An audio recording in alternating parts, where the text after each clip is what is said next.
The hum of the air conditioner in Emeka Adesina's Lagos law office did little to soothe the tension that had settled in his chest. He was used to high-stakes, case-corrupt politicians, fraudulent businessmen, but nothing had ever shaken him like the words his assistant, Tolu, had just uttered. "Sir, there's a man outside. Says he knew your father." Emeka didn't look up from his case files. "If he's looking for money, tell him I don't do charity for strangers." Tolu hesitated.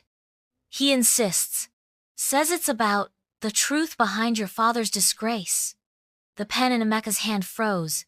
His father, Ade Adesina, had been a name buried in shame, a man who had stolen from his own company, abandoned his family, and died in prison.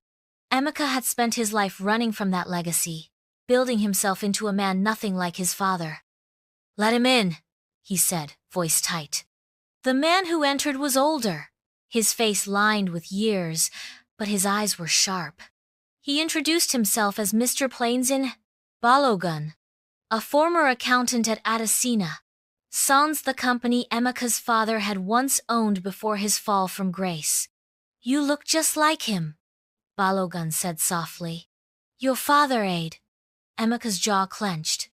"If you came to reminisce, save it. My father was a thief who abandoned his family. End of story." Balogun leaned forward, his voice dropping to a whisper. "No, he was framed. By someone you trust." The air in the room grew heavier. Emeka's pulse pounded in his ears. "What do you mean? Talk. Fast." Balogun slid a faded document across the desk. "Your uncle, Chief Dapo Adesina, stole from the company and pinned it on your father. He wanted your mother too." Emeka stood abruptly, knocking his chair back. "You expect me to believe that? My uncle took us in when my father ran. He made sure your father ran." Balogun countered. "These are bank records. The money was moved from your father's account, by Dapo's signature." Emeka stared at the paper, his vision blurring. Memories flooded back, his father being dragged away by police, his mother's broken sobs, and Uncle Dapo's comforting embrace. "I'll always protect you," Dapo had whispered. Now, those words tasted like poison. "Why tell me this now?"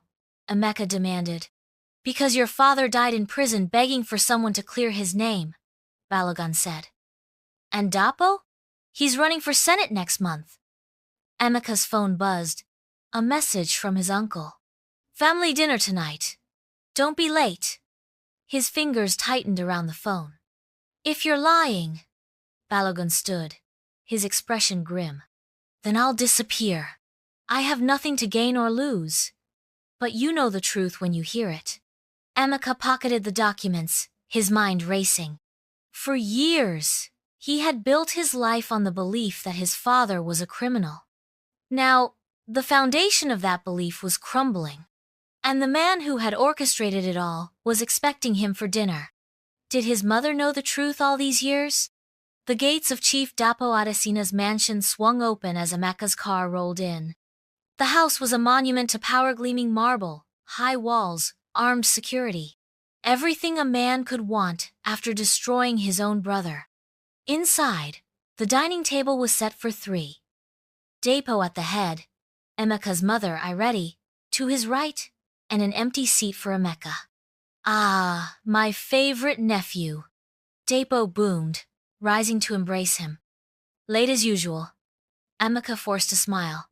"Traffic." His mother kissed his cheek. "You've lost weight. Are you eating?" "I'm fine, Mama," he said, though nothing about this felt fine. As they ate, Dapo regaled them with stories of his political campaign, his voice full of pride. "By this time next year, I'll be Senator Adesina. Imagine what that will mean for this family." "It's what you've always wanted," Emeka said carefully. Dapo chuckled. "Power isn't just about wanting, Emeka. It's about taking." The words slithered down Emeka's spine. "Uncle," he began, choosing his words carefully, "do you ever think about my father?" The room went still. Ireti's fork clinked against her plate. Dapo's smile didn't waver, but his eyes darkened. Aid made his choices. We don't need to dwell on the past. But what if he didn't? Emeka pressed. What if someone set him up? A beat of silence.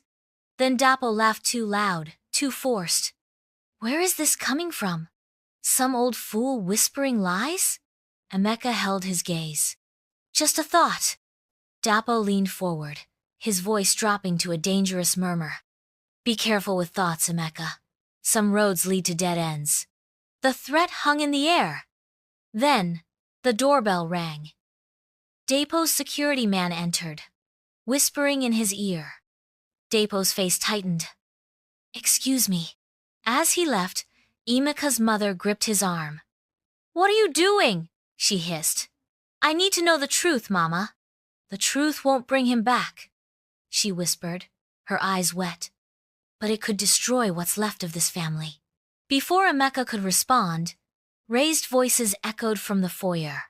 You have no right to be here, Dapo snarled. A familiar voice replied Balogun. I came to finish what I started. Emeka shot up from his seat and rushed out just in time to see Dapo's bodyguard pull a gun. No! Bang! Balogun collapsed, blood spreading across the marble floor. Dapo turned, his face a mask of cold fury. You should have left the past buried, Emeka.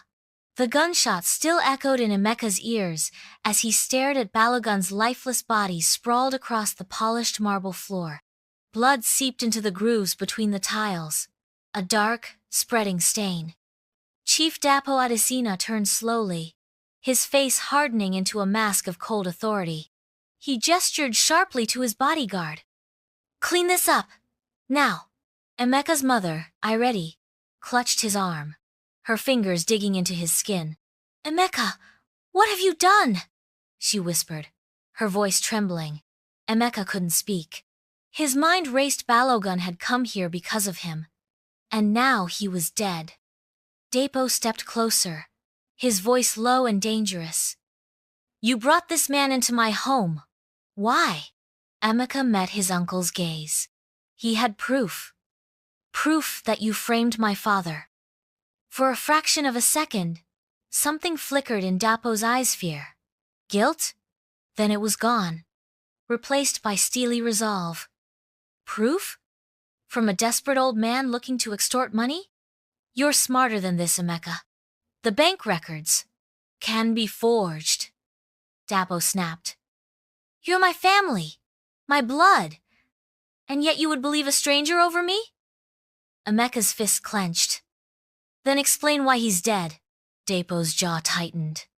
He threatened me. In my own home. What was I supposed to do? He exhaled sharply, then placed a hand on Emeka's shoulder, his tone shifting to one of paternal concern. Listen to me. You're upset. Grief makes us question things. But don't let this destroy us. Your father, Ade, was my brother. Do you really think I could have done that to him? Emeka wanted to believe him. Wanted to cling to the image of the uncle who had raised him, given him opportunities, been the father his own had failed to be. But then, he remembered the document. The signature. And the way Dapo hadn't even flinched when the gun went off. That night, Emeka couldn't sleep. He paced his apartment, the weight of Balogun's death pressing down on him. His phone buzzed an unknown number. Unknown caller. Lawyer Adesina? A woman's voice, hushed and urgent. Who is this? My name is Amina. I worked at Adesina, Sons, before your father was arrested. Emeka's pulse spiked. What do you want? I saw what happened that night.